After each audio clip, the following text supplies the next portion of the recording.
কিরে শিয়াল, এই ভর দুপুরে তুই আমার কাছে? তা কি মনে করে? আগে বাঘ মামা, আমি কিছুদিনের জন্য শহরের দিকে যাব, ভীষণ জরুরি কাজ আছে। তা বেশ, তো যা না, গিয়ে ঘুরে আয়। আসলে বাচ্চা দুটোকে রেখে যে কিভাবে যাব, তাই তোমার কাছে এসেছিলাম বাঘ মামা। ও, এই ব্যাপার। তাহলে রেখে যা, কি অসুবিধা, থাকবে আমার কাছে, খাবে দাবে, ঘুরবে, গল্প শুনবে। সেই আবার ভেবেই নিয়ে আসলাম ওদের, তোমার কাছে থাকবে, আমি নিশ্চিন্ত হলাম। ঠিক আছে, সাবধানে যা তাহলে। সাবধানে যাবি, কেমন? যাক, প্রচুর খিদে পেয়েছিল, অনেক দিন ধরে কাঁচা মাংস খাইনি। আজ আমার পেট ভরে খাবার দিন। হা হা হা হা।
শিয়াল ভাই, শিয়াল ভাই, তুমি কান্না কেন করছো?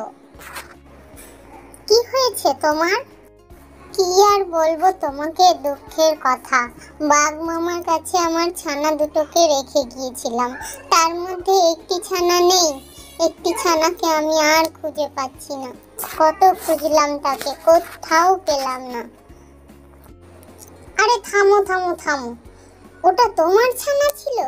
আমি তো বাঘ মামাকে নিজের চোখে খেতে দেখেছি। ওই ছানাটা কতই না কষ্ট পাচ্ছি। এরপর বাঘ ও শিয়াল মিলে দুজনে ফন্দি করলো দুষ্টু বাঘকে সাহায্য করার।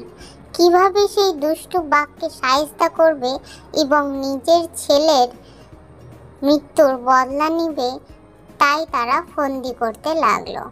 অবশেষে ফন্দি করে একটি খরগোশকে মেরে বাঘের জন্য উপহার নেওয়ার কথা তারা ভাবলো। এরপর যেই ভাবা সেই কাজ, খরগোশকে মেরে শিয়াল যায় বাঘের কাছে। বাঘ মামা, দেখো তোমার জন্য কি উপহার নিয়ে এসেছি। আসলে শহরে গিয়েছিলাম তো, আর এসে ছেলেটাকে না পেয়ে শোকে কাতর হয়ে ভুলেই গেছিলাম।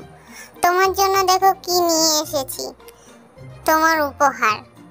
তুমি আমার ছেলেকে রেখেছো, এত যত্ন নিয়েছো, তাই জন্য। নাও নাও, ঝটপট খেয়ে নাও দেখি। ও মা, তাই? তা বেশ, তো দে দেখি, খেয়ে পেটটা ভরি, অনেক খিদে পেয়েছে, কতদিন খাইনি।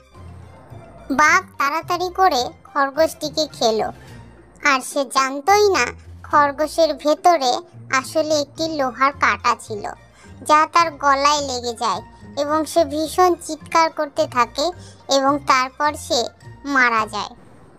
অতিরিক্ত চালাকি করে সে তার প্রাণ হারায় এবং লোভে তার মৃত্যু ঘটে।